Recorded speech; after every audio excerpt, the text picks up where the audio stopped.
যেতে হবে। কথা হচ্ছে শেখ হাসিনার মাঝখানে একটা সময় আলাপের মধ্যে ছিল না, যখন রায়টা হয়ে গেল একদম চুপচাপ ছিল, হঠাৎ করে বলা হলো ডিসেম্বরে রয়টার্সের একটা রিপোর্টে, এবং তারপরে আমরা শুনে ফেললাম। আমি ফিরবে কি ফিরবে না তার আগে জানতে চাই এই বিষয়টা কি আসলেই আলাপের, নাকি এমনি নেতাকর্মীদের চাঙ্গা করার জন্য বলা, আর কি আপনার রাজনৈতিক অবজারভেশন? সবাইকে সালাম এবং শুভেচ্ছা। আসসালামু আলাইকুম। দেখেন, শেখ হাসিনা বাংলাদেশে আর কখনোই ফিরবে না। আচ্ছা, মূলত শেখ হাসিনা মনে করছে যদি আওয়ামী লীগ কোনোভাবে রাজপথ দখল নিতে পারে তো সেক্ষেত্রে তার ফেরার একটি পথ তৈরি হবে। দেখেন, ২৪-এর গণঅভ্যুত্থানের মধ্য দিয়ে আওয়ামী লীগের পতনের পরে প্রকৃতপক্ষে কি আসলে আওয়ামী লীগ মাঠে আছে? একসময় তো আমরাও অপোজিশনের রাজনীতি করেছি, আমরা চেষ্টা করেছি রাজপথে থাকার, আমাদের সাধ্যের মধ্যে প্রতিরোধ গড়ে তোলার। হ্যাঁ, আমরাও ঝটিকা মিছিল করেছি, আমাদের নানান ধরনের অভিজ্ঞতা আছে। কিন্তু আওয়ামী লীগ পতনের পরে তাদের নৈতিক পতন এতটাই হয়েছে যে আওয়ামী লীগের কর্মীদেরকে মাঠে পাওয়া যাচ্ছে না। মূলত আমার কাছে মনে হয় আওয়ামী লীগের কর্মীরা অনেকটা হতাশ যে নেত্রী কেন পালিয়ে গেল। প্রয়োজনে আমরা জীবন দিতাম, তার জন্য লড়াই করতাম। দেখেন, যে পালিয়ে যায় তার সাথে কেউ থাকে না। আওয়ামী লীগের নেতৃবৃন্দ যে একদমই সবাই শেষ হয়ে গেছে আমি সেটি বলবো না, আছে। আওয়ামী লীগ একটি বড় দল ছিল, কিন্তু বড় হইলেই সবসময় আসলে নৈতিকতা থাকে না। নৈতিকভাবে আওয়ামী লীগের মৃত্যু হয়েছে।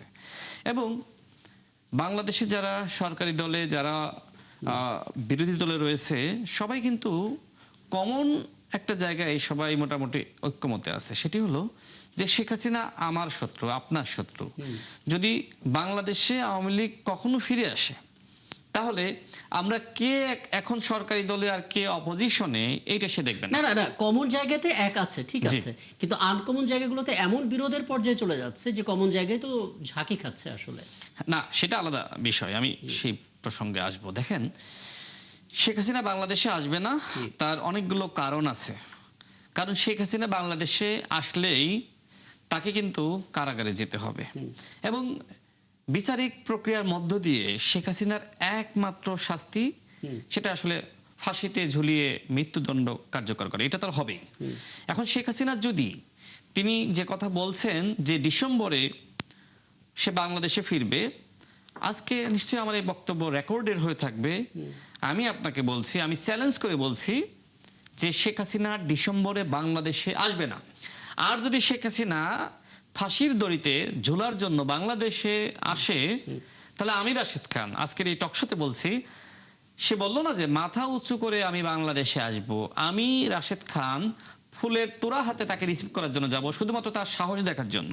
দেখেন, যে পালিয়ে যায় তার আর ফেরার সাহস থাকে না। শেখ হাসিনার সাহস নাই। মূলত কোনোভাবে যদি আওয়ামী লীগের নেতৃবৃন্দকে মাঠে নামিয়ে মাঠে উত্তেজনা সৃষ্টি করা যায়, দেশকে আনস্টেবল করা যায়, সেই ধান্দার মধ্যে শেখ হাসিনা আছে। দেখলাম যে শেখ হাসিনার এই বক্তব্যের পরে আওয়ামী লীগের পলাতক মন্ত্রীরা ফেসবুকে এসে লাইভ করতেছে যে নেত্রী আসতেছে, লিডার আসতেছে, আমরাও আসতেছি।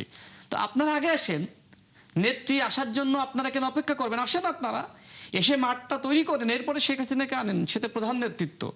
তো দেখেন, এই মন্ত্রিত্ব যারা রয়েছিল, যারা ভুয়া মন্ত্রিত্ব, ডামি মন্ত্রিত্ব, এরা কেউ আসবে না।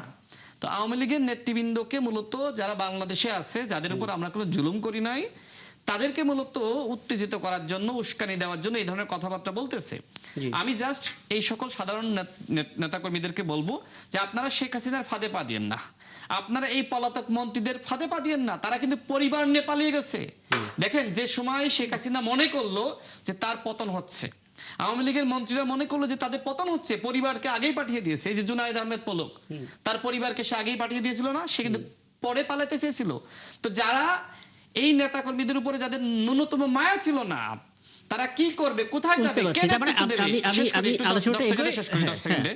তো এই চিন্তাগুলো না করে শুধুমাত্র নিজেকে বাঁচানোর জন্য যারা পালিয়েছে, তারা বাংলাদেশে যদি আবারও ফিরে আসে, আওয়ামী লীগ যদি আবারও মূলধারায় আসে, তাহলে এই কর্মীদেরকে কি মূল্যায়ন করবে? করবে না। সুতরাং আমি আওয়ামী লীগের নেতৃবৃন্দকে বলতে চাই, যারা বাংলাদেশে রয়েছে, যে আপনারা শেখ হাসিনার ফাঁদে পা দিয়েন না। শেখ হাসিনা ফিরে আসলেও আপনাদের লাভ নাই, বরং শেখ হাসিনা যাওয়ার কারণে আজকে বাংলাদেশে আপনারা শান্তিতে আছেন। আপনাদের উপর আমরা আমি সবার একটু মন্তব্য নিতে চাই। আপনার বক্তব্যটি স্পষ্ট, ডক্টর মোস্তফা ফয়সাল পারভেজ একটু বলবেন আপনি আসলে রাশেদ খানের সাথে একমত কিনা যে শেখ হাসিনা দেশে ফিরবেন এই কথাটা তিনি বলেছেন ডিসেম্বরে, এটা মূলত তার নেতাকর্মীদেরকে একটু বুস্ট আপ করার জন্য, মূলত তিনি দেশে ফিরবেন না যেটা তিনি বলছেন, এবং এটাও বলছেন রাশেদ খান এটা একটা ফাঁদ হতে পারে। আপনার একদম স্পেসিফিক আপনার অবজারভেশনটা ছোট করে বলবেন। জি, ধন্যবাদ আপনাকে। আমাদের সম্মানিত সহ-আলোচক মন্ডলী সহ দর্শক মন্ডলী যারা শুনছে সবাইকে আমার পক্ষ থেকে শুভেচ্ছা এবং সালাম। আসলে শেখ হাসিনা যা বলে তা করে না। এর আগে দেখেছিলাম আমরা গণঅভ্যুত্থানের শেষ মুহূর্তে কি বলেছে, শেখের বিটি কখনো পালায় না, কিন্তু যথাসময়ে কিন্তু পালায় গেছে তিনি, এবং খুবই স্বার্থপরের মতো পালায় গেছে। নেতা কর্মীদের রেখে নিজে অনেকগুলো লাগেজ ঘোরায় না কিন্তু পালায় গেছে আনফরচুনেটলি। দেখেন, আমার কাছে দুইটা বিষয় মনে হয়। এক নম্বর বিষয় হলো শেখ হাসিনা কিছুদিন আগে ইন্ডিয়া এক্সপ্রেসে একটা সাক্ষাৎকারে বলেছে, my absence is not my silence. মানে সে অনুপস্থিত কিন্তু এর অর্থ না সে নিশ্চুপ রয়েছে। এবং তারপরে পরে দেখেছি আমরা 23শে জুন কেন্দ্রিক বাংলাদেশের বিভিন্ন 8-10টা শহরে জেলাগুলোতে ভোর রাতে কিংবা দিনের বেলা তারা মিছিল করার চেষ্টা করছে, কিছু হাঙ্গামা করার চেষ্টা করেছে, এটা আমরা দেখেছি। এবং এর পরবর্তীতেই হঠাৎ করে কিছুটা নেতা কর্মীরা অ্যাক্টিভ হয়েছিল, সরকার আবার একটু স্ট্রিক্ট করার চেষ্টা করেছে, আবার তারা হারিয়ে গেছে। এবং দ্বিতীয় যে বিষয়টি হলো, শেখ হাসিনা এমন একটি সময় কথাটি বলেছে যখন মাননীয় প্রধানমন্ত্রী ভারতের রিকোয়েস্টকে ইগনোর করে তিনি কিন্তু চীনে সফর করেছেন, মালয়েশিয়া হয়ে চীনে গিয়েছেন। ঠিক এমন একটি মুহূর্তে যখন দক্ষিণ এশিয়ার একটি পরিবর্তিত পররাষ্ট্রনীতি চলছিল, ঠিক সেই মুহূর্তে মাননীয় প্রধানমন্ত্রী তিনি একই কাজটা করেছেন, তিনি ভারতের আগে চায়নায় গিয়েছেন। আমি মনে করি যে এর মধ্যে দিয়ে শেখ হাসিনা এই বক্তব্যের মধ্য দিয়ে বিভিন্ন রয়টার্স, তার আগে এনটিভি সহ বিভিন্ন সাংবাদিকদের যে কথাটি বলেছেন, এর মধ্যে সরকারকে একটু পেশায় রাখতে চায়, হালকা একটু পেশায় রাখা, এর বেশি কিছু আমার কাছে মনে হয় না। তার একদিকে তার নেতা কর্মীরা অ্যাক্টিভ থাকবে, একদিকে সরকারের পেশায় একদম রাখবে। একদম আমার একদম মতে এই স্পষ্ট। দুটো জি দিকে মনে হয়। জি, আপাতত এটুকুই থাকুক। এবং শামসুল লিটন, আমি বলছিলাম আপনি সিনিয়র সাংবাদিক, কিন্তু আমি জানি আপনি একজন সলিসিটরও বটে। আমি ধরলাম তর্কের স্বার্থে এবং নানা রকমের আলোচনার স্বার্থে যে শেখ হাসিনা ডিসেম্বরে আসছে, যদি আসে তাহলে আইনি প্রক্রিয়াটা কি হবে, একদম রোড টু যেটা বলা হচ্ছে ফাঁসির কাষ্ঠ, এই যে যাত্রাটা, আইনি কি কি ধাপ আছে আসলে এখানে? আইনি প্রক্রিয়া ইতিমধ্যে আইসিটির যে চিফ প্রসিকিউটর, হ্যাঁ, উনি কিন্তু স্পষ্ট করেছেন যে আইনগতভাবে ওনার আসতে কোনো বাধা নাই, কিন্তু সমস্যা হচ্ছে ওনাকে আসা মাত্র ওনার যেহেতু আপিল করার সময় উত্তীর্ণ হয়ে গেছে, আপিলের একটা সময় থাকে, তো সেই সময়টা যেহেতু উত্তীর্ণ হয়েছে, এখন ওনাকে জেলে যেতে হবে। জেলে যাওয়ার পর আপিলের পারমিশন চাইতে হবে, আদালত বিবেচনা করতে পারে, নাও করতে পারে।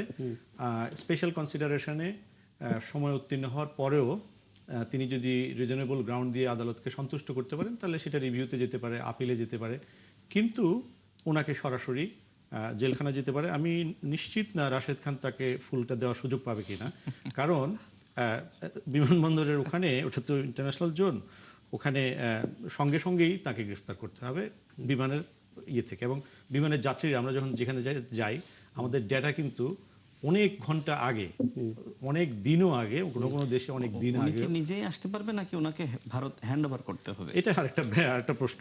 এটা আরেকটা প্রশ্ন। এই প্রশ্নটা সাংবাদিকরা আজকে করেছিলেন যে উনি কিভাবে আত্মসমর্পণ, আমাদের পররাষ্ট্র প্রতিমন্ত্রী বলেন এটা আমাদের ব্যবসা না, আমাদের বিজনেস না, উনি কোথায় করবে এটা তার ব্যাপার। তবে সাধারণত যেটা হয় যে বিভিন্ন মিশনগুলোতেই শুনেন, আত্মসমর্পণ করে। উনি যে উদ্দেশ্যে এই ধরনের ব্লাফিং ল্যাঙ্গুয়েজ ইউজ করেছেন, ওনার উদ্দেশ্যের একটা সফলতা আছে, সেটা হচ্ছে ওনাকে নিয়ে আলোচনা হচ্ছে। উনি সবসময় আলোচনায় থাকতে চান এবং উনি পালাবেন না, এটা করবেন না, সেটা করবেন না। তিনি ব্রুটালিটির চরম সীমায় গিয়েছেন, তার ক্ষমতায় থাকার বাসনা, উদগ্র বাসনা, এবং তিনি ক্ষমতায় থাকার জন্য সর্বশেষ যে প্ল্যানগুলো করছিলেন, যখন 2 থেকে 4 তারিখ শেখ পরিবারের কোনো সদস্য আর বাকি থাকে নাই, 2 থেকে 4 তারিখ উনি তার সমস্ত পরিবারের সদস্যদেরকে উনি পার করে দিয়েছেন। এবং তারপর খুবই রহস্যজনক যে 3 তারিখ রাতে, 3 তারিখ বিকেলের ফ্লাইটে ওনার বোন রওনা হয়েছেন, 4 তারিখ মর্নিং এসে পৌঁছেছেন। একমাত্র ব্যতিক্রম কেন হয়েছে সেটা হয়তো তার কোনো সোনাদানা অথবা কোনো কিছু আছে কিনা, অথবা অন্যান্য, সেটা একটা গবেষণার বিষয়। কারণ ইন্টারেস্টিং হচ্ছে পরিবারের সব সদস্যকে পাঠিয়ে দিলেন, হয়তো বোনকে না জানিয়ে এসে, সেটা হতে পারে। যদি আপনি কিছু বলেন, ধরুন তার পেছনে একটা, শেখ হাসিনার পেছনে একটা শক্তি ছিল, তার চলে যাওয়ার জন্য একটা নির্দিষ্ট দেশ ছিল। এখন তিনি যদি এখানে আসেন তাহলে স্বেচ্ছায় আসবেন, নাকি ওই দেশ চাচ্ছে বলেই তিনি এখানে আসতে বাধ্য হচ্ছেন যদি তিনি আসেন? না, ওই দেশ তো আন্তর্জাতিকভাবে অনেক প্রশ্নের জবাব দিতে পারছে না শেখ হাসিনার প্রশ্নে। শেখ হাসিনা 5 তারিখ প্রথম যুক্তরাজ্যের কাছে আশ্রয় প্রার্থনা করেছিলেন, এবং যুক্তরাজ্য কিছুক্ষণের মধ্যেই সেটিকে, ওনার বিমানে ওঠার ক্ষেত্রে 10-20 মিনিটের একটা স্পেস ছিল, সেটা ওরা কিন্তু 10 মিনিট অথবা 15 মিনিটের একটা টাইম দিয়েছিলেন, উনি সেটা কিন্তু 25-30 মিনিট পর্যন্ত নিয়ে গিয়েছিলেন শুধুমাত্র যুক্তরাজ্য এবং আরো কিছু ব্যাপারে, এবং তাৎক্ষণিকভাবে সেখান থেকে কিন্তু তাকে না করে দেওয়া হয়েছে। আর এখন তো তখনই যদি যুক্তরাজ্য না করে দিয়ে থাকে, তাহলে আমার ধারণা অ্যাজ এ মানে লিগ্যাল প্র্যাকটিশনার হিসেবে লন্ডনে তার জন্য দুনিয়াটি অনেক ছোট হয়ে গেছে। কারণ ইন্ডিয়াকে অনেক দেশ থেকে অনেক ব্যাপারে জানতে চাওয়া হচ্ছে, যেহেতু ইউএনের রিপোর্টটা এসছে মানবতা বিরোধী অপরাধের সুস্পষ্ট অভিযোগ সহ, অ্যান্ড একটা দুটো না, শত শত। কারণ ইউএনের কাছে 2018 সাল থেকে আইনমন্ত্রী যেসব বক্তব্য রেকর্ড করা আছে সেখানে লাগাতার মিথ্যাচার করে যাওয়া হয়েছে।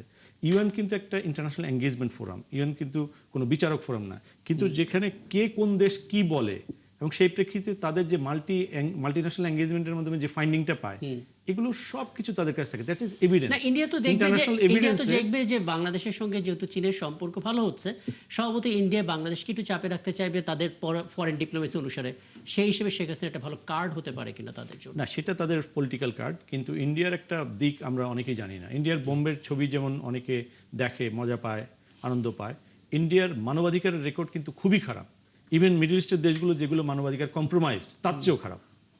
এবং ইন্ডিয়া আন্তর্জাতিক মানবাধিকার বিষয়ক বেশিরভাগ যে কনভেনশন সেখানে স্বাক্ষর করে নাই, ইনক্লুডিং আইসিটি, আন্তর্জাতিক অপরাধ ট্রাইব্যুনালের যেটা ট্রাইব্যুনাল, যেটা বিশ্বের সভ্য ভদ্র 140টার উপরে 47টার উপরে দেশ স্বাক্ষর করেছে, তার মধ্যে ইন্ডিয়া নাই। অর্থাৎ সে নিজে অপরাধ করবে, তার বিচার যাতে কেউ করতে না পারে, তার গণহত্যা চালিয়ে যাবে, কেউ যাতে সেটা বন্ধ করতে পারে। কাশ্মীরে যেটা হচ্ছে, মণিপুরে যেটা হচ্ছে, এবং ভেতরে ভেতরে হায়দ্রাবাদে যেটা হচ্ছে, বিভিন্ন অংশ দখল করে নিয়েছে, এইটার যাতে কেউ বাধা দিতে না পারে। সো ইন্ডিয়ার কাছে আমরা আসলে আইনের আলোচনা করে কোনো লাভ নাই। সাংবাদিকরা, সারা পৃথিবীর সাংবাদিক জানে, আমার বন্ধুরা যারা খেয়ে না খেয়ে ইন্ডিয়ার গোলামিতে বিশ্বাস করে, তাদেরকে বহুবার আমরা জিজ্ঞেস করেছি, যাও ইন্ডিয়াতে একটা মুচলেখা ছাড়া ভিসা নিয়ে আসো, পারে না, একমাত্র রয়্যাল পারমিশন নিয়ে নিতে পারে। আমি এই অংশটা নিয়ে আলাপ আপাতত এই পর্যন্ত রাখি, একটা ছোট্ট বিরতিতে যেতে হবে। রাশেদকে আপনি নোট নিচ্ছিলেন, আপনি সংক্ষেপে কিছু বলবেন?